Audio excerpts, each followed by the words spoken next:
viral kasi nga genuine yung story niya. So mas genuine, mas nakaka-relate tayo. Hindi kinakailangan ng sobrang ganda, hindi kinakailangan ng style at itsura. Tapos na nga raw yung ganun. Kung sa influencer na ngayon, tawag na yung mga nano-influencer. Ang followers, 1,000, followers, 500. Bakit? Mas nakaka-relate eh. Pag naman itong pinapanood ko, hindi kagwapuhan eh. Parang ordinaryong Pilipino lang, hindi kagwapuhan. Hindi lang, pagkagwapong-gwapo.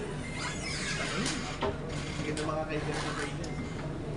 So, we're looking for stories like that. Kung may ganun kayong story, submit nyo kay Sir Junior. Gagawa natin ang schedule. I-dramatize natin. So, paano natin magagawa na short video. Para at least magamit natin. Kung wala, lalo na kung yung success story mo, biglang nakabili mo sa sakyan, makapagawa ka ng bahay at lupa, kahit simple lang, i-feature natin sa ganun. So, during our sofa session, may mga question and answer.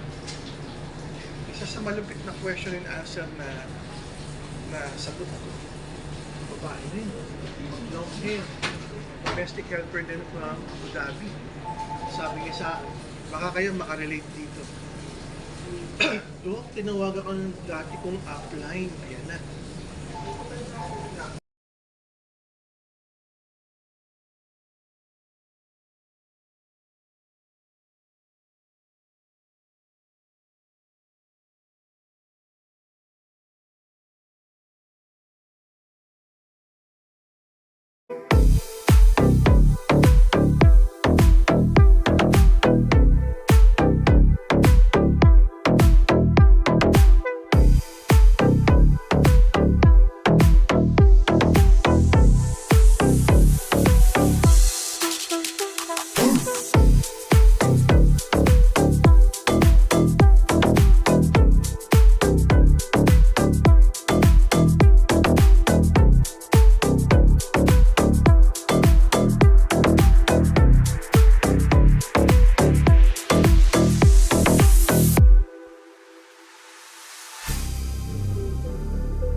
Bumababa na yung check-in mo, lumipat ka na sa amin.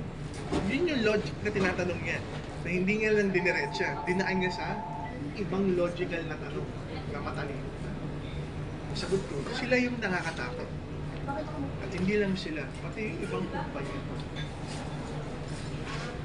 Hindi naman kaila sa inyo. This past few weeks, may dalawang HOF na nawala. Na sika, na hindi matatawaran.